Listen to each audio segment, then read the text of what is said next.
In a quiet suburb of London, there lived a small family with a 12-year-old boy named David Miller, a lively sixth grader who adored the outdoors. His favorite pastime was playing football, soccer, and nearly every afternoon, he could be found at the nearby public field, perfecting his kicks and passes. One afternoon, after returning from school, David dropped his bag on the couch and sat down, looking unusually thoughtful. He opened one of his textbooks, stared at it for a moment, and then leaned back with a sigh. His father, Mr. Miller, had just come in from tending the garden and immediately noticed the look on his son's face. "What's wrong, son?" he asked, sitting beside him. David hesitated, then admitted that he'd received a low mark in maths. What really bothered him, though, was that his best friend and next-door neighbor, Matthew, always seemed to ace every maths test with ease. "No matter how hard I try," David said, "I just can't do as well as him." Mr. Miller quietly fetched a glass of water for his son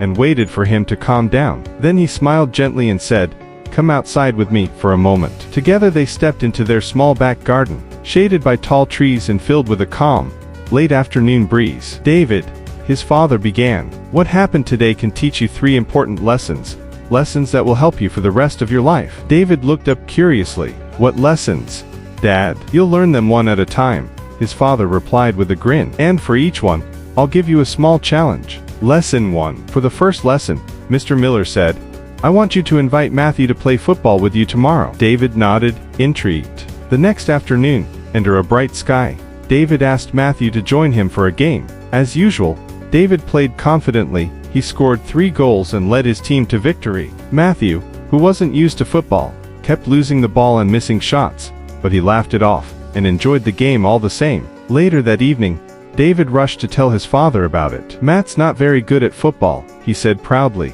"but I scored 3 times." Mr. Miller smiled. "That's your first lesson, David. Everyone has different strengths. You may struggle with maths, but you're brilliant at football. Matthew is the opposite. We're not meant to be great at the same things, and that's perfectly fine." David nodded slowly, realizing the truth in his father's words. Lesson 2. The second lesson, said Mr. Miller, is to observe Matthew at school tomorrow. Watch how he spends his time, especially when it comes to numbers. The next day, David paid close attention. He noticed Matthew happily solving maths problems, counting change at the canteen, and even calculating how many petals were on a flower during recess. That evening, David told his father everything. "Exactly," said Mr. Miller. "That's lesson 2. Matthew is good at maths because he enjoys it and practices it often. If you want to improve at something, you must practice it regularly, just like you do with football. The more you do it, the easier it feels." Lesson 3. And for the last lesson, said Mr. Miller,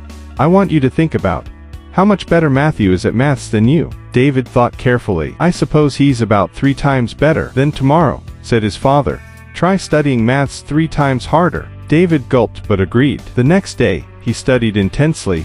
1 hour turned into 2, then 3. Eventually, his head began to ache, and he drifted off to sleep over his book. That evening, Mr. Miller gently woke him. "Come to dinner, son," he said softly. Feeling disappointed, David joined his father in the garden afterward. "I'm sorry, Dad," he murmured.